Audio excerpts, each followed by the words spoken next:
Reflexiones matinales Llave de David les da la bienvenida. El tema de hoy se titula Otra apostasía de Israel.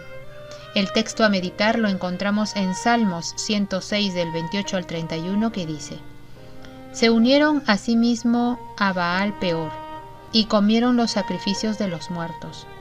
Provocaron la ira de Yahweh con sus obras y se desarrolló la mortandad entre ellos. Entonces se levantó Finnes e hizo juicio, y se detuvo la plaga, y le fue contado por justicia de generación en generación para siempre. Las mujeres moabitas llamaban a los israelitas a participar en las fiestas de sacrificios en honor de los dioses paganos. Fue una secuela natural de la fornicación literal, es decir, las mujeres moabitas y los israelitas que ellas habían invitado. Al comer así de la comida de sacrificios y al inclinarse ante el dios pagano Baal Peor, proclamaron ser sus seguidores. Al principio hubo muy pocas relaciones entre los israelitas y sus vecinos paganos, pero después de algún tiempo, las mujeres madianitas comenzaron a introducirse en el campo.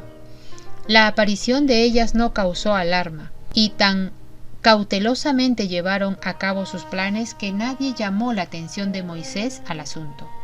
Estas mujeres tenían por objeto, en sus relaciones con los hebreos, seducirlos para hacerles violar la ley de Dios, llamar la atención a costumbres y ritos paganos, e inducirles a la idolatría y apostasía.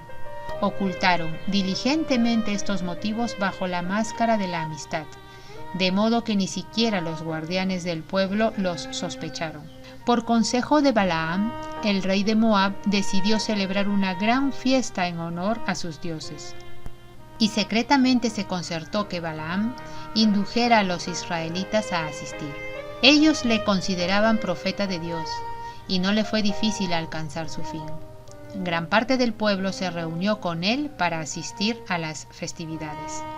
Se aventuraron a pisar terreno prohibido y se enredaron en los lazos de Satanás.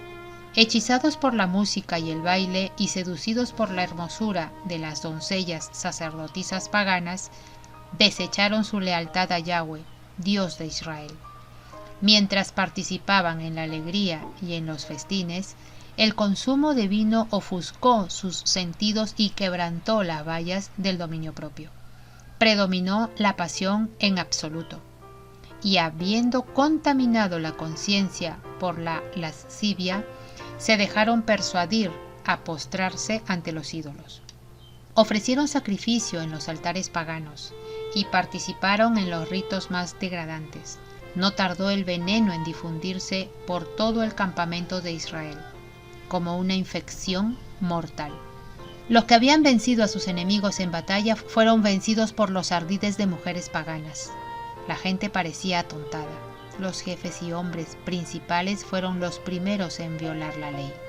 Y fueron tantos los culpables que la apostasía se hizo nacional.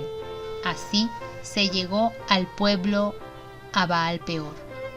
Cuando Moisés se dio cuenta del mal, la conspiración de sus enemigos había tenido tanto éxito que no solo estaban los israelitas participando del culto licencioso en el monte Peor, sino que comenzaban a practicarse los ritos paganos en el mismo campamento de Israel. El viejo Adalid se llenó de indignación y la ira de Dios se encendió. La licencia fue el crimen que atrajo los castigos de Dios sobre Israel. La audacia de las mujeres para enredar las almas no terminó en Baal Peor. A pesar del castigo que vino sobre los pecadores de Israel, el mismo crimen se repitió varias veces. Satanás trabajó muy diligentemente buscando la ruina completa de Israel. Con el consejo de Balaam, Balac puso la trampa. Los israelitas hubieran hecho frente con valor a sus enemigos en la batalla, y los hubieran rechazado, saliendo vencedores. Pero cuando las mujeres llamaron su atención, buscando su compañía, y los engañaron mediante sus encantos, no resistieron la tentación. Esos hombres valientes, que nunca habían vacilado en la batalla, no protegieron sus almas para resistir la tentación de complacer sus pasiones más bajas. Primeramente mancharon su conciencia con la lujuria y luego se apartaron de Dios aún más mediante la idolatría, mostrando de esta forma desprecio por el Dios de Israel. Cerca del fin de la historia de este mundo, Satanás trabajará con todos sus poderes de la misma manera y con las mismas tentaciones que usó para tentar el antiguo Israel justamente antes que entrara en la tierra prometida. Preparará trampas para aquellos que dicen guardar los mandamientos de Dios y que están casi al borde de la Canaán celestial. Usará sus poderes a fin de atrapar las almas y hacer caer al pueblo profeso de Dios en sus puntos más débiles. Ahora, el deber del pueblo que guarda los mandamientos de Dios es velar y orar, escudriñar las Escrituras diligentemente, atesorar la palabra de Dios en el corazón para no pecar contra Él con pensamientos de idolatría y prácticas deshonrosas, corrompiendo así el pueblo fiel seguidor del Mesías. Apreciados oyentes, que Yahweh nos bendiga. Hasta mañana.